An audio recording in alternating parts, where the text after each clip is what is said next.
Hello everyone, welcome to Eklavya Snatak. और आज की इस वीडियो में मैं आप सभी को बीए प्रोग्राम सेमेस्टर 1 से जो आपका सब्जेक्ट है history of India from earliest times up to C300 CE, इसकी यूनिट 7 करवाने वाला हूं हिंदी मीडियम में। और इजी समरी होगी ये, एग्जाम से पहले आप इसको देख सकते हो। इस यूनिट से जो इंपॉर्टेंट बातें हैं वो आपको बताऊंगा और न्यू एजुकेशन पॉलिसी के अकॉर्डिंग ये वीडियो है और आपको फ्री नोट्स भी प्रोवाइड करवा दिए जाएंगे। सो आपसे रिक्वेस्ट है, आप मुझे इंस्टाग्राम पे फॉलो करना ना भूलें। मेरा यूज़र नेम आप सभी के सामने लिखा हुआ है। आपको अगर कुछ भी पूछना हो तो आप मुझे मैसेज कर सकते हैं और टेलीग्राम ग्रुप को ज्वाइन कर लेना, वहीं पे आपको PDF नोट्स प्रोवाइड करवा दिए जाते हैं। एकलव्य स्नातक 1 आपको सर्च मारना है, वहाँ पे आपको सारे नोट्स प्रोवाइड करवा दिए जाएंगे। सो सबसे पहले मैं आपको बताता हूँ संगम पीरियड क्या है। साउथ इंडिया में जब आप जाते हो, सो यहाँ पे जो पूरा एरिया था इसको प्राचीन समय में तमिलकम कहा जाता था।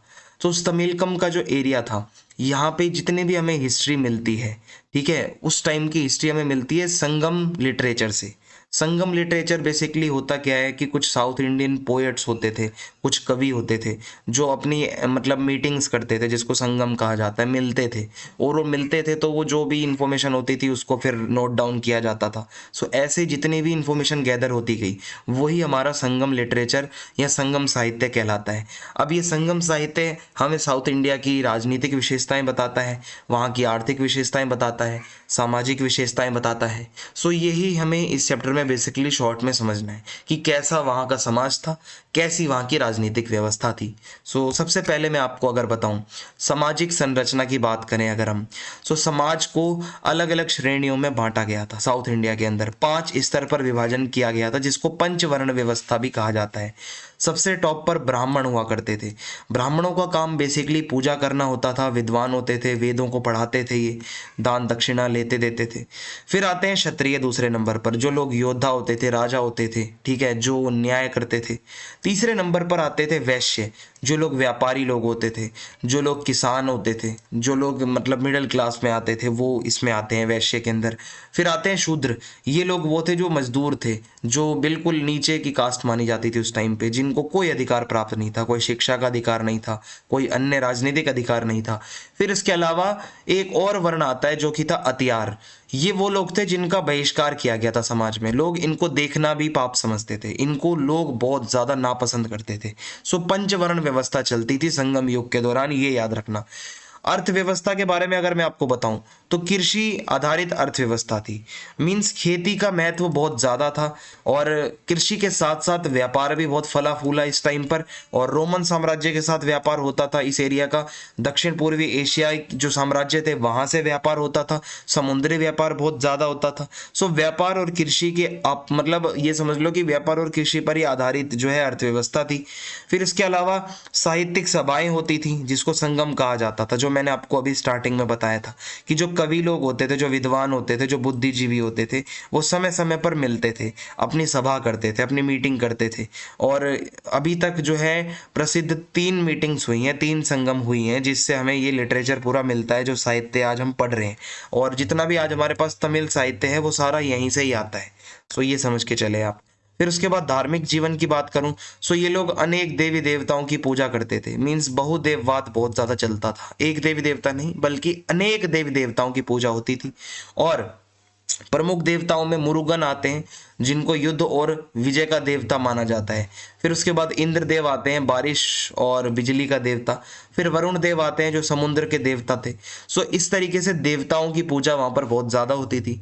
भक्ति आंदोलन बहुत ज्यादा इंपॉर्टेंट है। अगर आप देखोगे संगम युग के अंदर भी कई भक्ति संत हुए, ठीक है, एक भक्ति का प्रचार संगम युग के दौरान भी था। लोग जो है परमात्मा के साथ डायरेक्ट कांटेक्ट बनाने पर जोर दे रहे थे, बिचौलियों को रोल मतलब बिचौलियों का रोल खत्म हो। भक्ति आंदोलन का मतलब ही यही था कि जो बिचौलिया होते हैं, जो लोग भड़काते हैं, उनको खत्म करो, इंसान जो है भगवान से डायरेक्ट कनेक्शन बनाए। इसी को ही भक्ति आंदोलन कहा जाता है कि जितनी रूढ़िवादिता है, खराब जो रीति रिवाज है, वो बिल्कुल बंद हो। सो एक नींव यहीं पर पड़ी भक्ति आंदोलन की। फिर है मंदिर और अनुष्ठान। इस टाइम पर मंदिर जो होते थे वो धार्मिक और सामाजिक गतिविधियों के केंद्र होते थे। जितने पूजा पाठ होते थे मंदिरों में होते थे, अनुष्ठान होते थे, बलिदान प्रथा बहुत ज्यादा चलती थी, त्योहारों को मनाया जाता था, और प्रकृति की भी पूजा होती थी, पूर्वजों की भी पूजा ये लोग करते थे। सो ये हो जाएगा। फिर इसके बाद आता है जैन धर्म और बौद्ध धर्म। संगम युग के दौरान भी जैन धर्म और बौद्ध धर्म का प्रभाव बहुत ज्यादा था। चेर, चोल और पांडे, ये 3 ऐसे साम्राज्य थे। मैं आपको मैप के द्वारा समझाता हूँ, ये एकदम एक दूसरे के आमने सामने थे। देखो, ये चेर साम्राज्य है और ये आपका चोल साम्राज्य है, ये पांड्या साम्राज्य है। सो ये तीनों यहाँ पर बौद्ध धर्म और जैन धर्म को संरक्षण देते थे। मीन्स यहाँ पर बौद्ध धर्म और जैन धर्म के लोग रहते थे और अच्छे से रहते थे। सहिष्णुता थी भाई समाज के अंदर, लोग जो है मतलब सामाजिक सहिष्णुता थी, लोग टॉलरेंट थे दूसरे के धर्म को लेकर, ऐसा नहीं था कि कुछ बुरा कहते हों, मतलब शांतिपूर्ण तरीके से लोग रहते थे, कोऑपरेट करते थे एक दूसरे का। अलग अलग संस्कृतियों के लोग आपस में रहते थे, अलग अलग धर्मों के लोग आपस में साथ रहते थे। सो संगम युग, जिसको हम संगम काल भी कहते हैं, ये दक्षिण भारत का, ये समझ लो तमिल एरिया का इतिहास है पूरा। तमिल जो पूरा एक तमिलकम एरिया था, वही हमारा संगम साहित्य के अंदर उसका इतिहास हम पढ़ते हैं, ठीक है, जो लगभग 300 ईसा पूर्व से 300 ईस्वी तक फैला हुआ था। और इस अवधि की विशेषता यही रही कि जो संगम साहित्य था, जो कि जिसके अंदर तमिल कविताएं हैं, महाकाव्यों का एक पूरा ये एक ग्रंथ है समझ लो, मतलब आप ये समझ लो तमिल में ही सब कुछ लिखा हुआ है। सो उससे क्या है, आपको सामाजिक, आर्थिक, राजनीतिक तीनों प्रकार की जानकारियां बहुत अच्छे से मिल जाती हैं। सो आई होप आपको ये संगम साहित्य समझ आ रहा होगा। अब मैं आपको बताता हूँ कि यहाँ का राज्य और राज्य व्यवस्था कैसी होती थी। सो संगम काल के दौरान छोटे छोटे सरदार भी होते थे, सरदारियां भी होती थी। इनको तिनई या कुरिंजी नाम से जाना जाता था। एक छोटा क्षेत्र है, उसका कोई सरदार होता था जो अपना लोकल एरिया का सरदार होता था, जो उसको संभालता था। प्रशासन और शासन की बात करूं तो संगम साहित्य के अंदर ये लिखा है कि मतलब जो राजा होता था, जिसके साथ मंत्रीगण रहते थे, मंत्री परिषद भी होती थी, ठीक है, और स्थानीय सभाएं भी होती थी, और सभा या नाडु भी कहा जाता था उसको। तो ये इस तरीके से है। युद्ध और सेना की बात करूं तो संगम युग के दौरान सेना बहुत ज़्यादा मतलब शक्तिशाली थी। कविताओं में लिखा जाता था कि कैसे राजा और सरदार अपने क्षेत्र की रक्षा के लिए लड़ जाते थे किसी से भी। किलेबंदी करना बहुत ज़्यादा फेमस था, मीन्स चारों तरफ से अपने एरिया को फोर्टिफाइड कर दो। सैन्य रणनीतियाँ बहुत ज़्यादा बनाई जाती थी।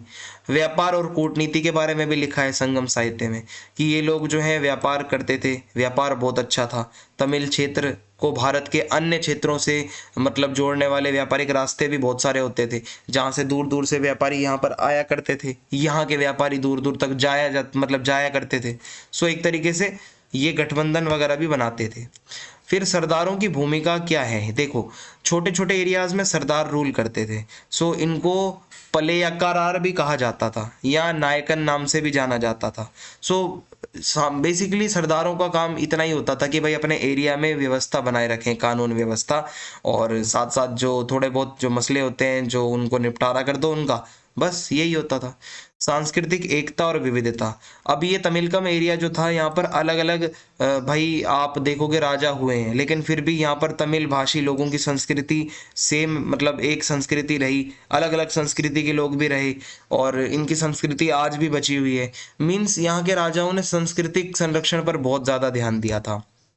तो इसके अलावा कवि पुरस्कार विजेता और दरबारी संरक्षण, यहाँ के जो राजा होते थे वो सरदार और राजा जो होते थे वो कवियों को बहुत इंपॉर्टेंस देते थे। जो कवि साहित्यकार, इनका दरबार के अंदर बहुत दबदबा होता था, इनको एक स्पेशल एक पद दिया जाता था। और उस टाइम ये समझ लो कि क्योंकि ये जो कवि होते थे ये राजाओं के कार्यों की प्रशंसा करते थे, इनकी प्रशंसा में कविताएं लिखते थे, तो इन कवियों को बहुत अच्छा खासा पद दिया जाता था। सो आई होप आपको ये समझ में आ गया होगा जो मैंने संगम काल का आपको बताया है। चैनल सब्सक्राइब करना ना भूलें, फीडबैक लिख देना कमेंट में, और प्लीज़ आप वीडियो को लाइक करें अगर अच्छी लगी हो तो। जय हिंद, जय भारत।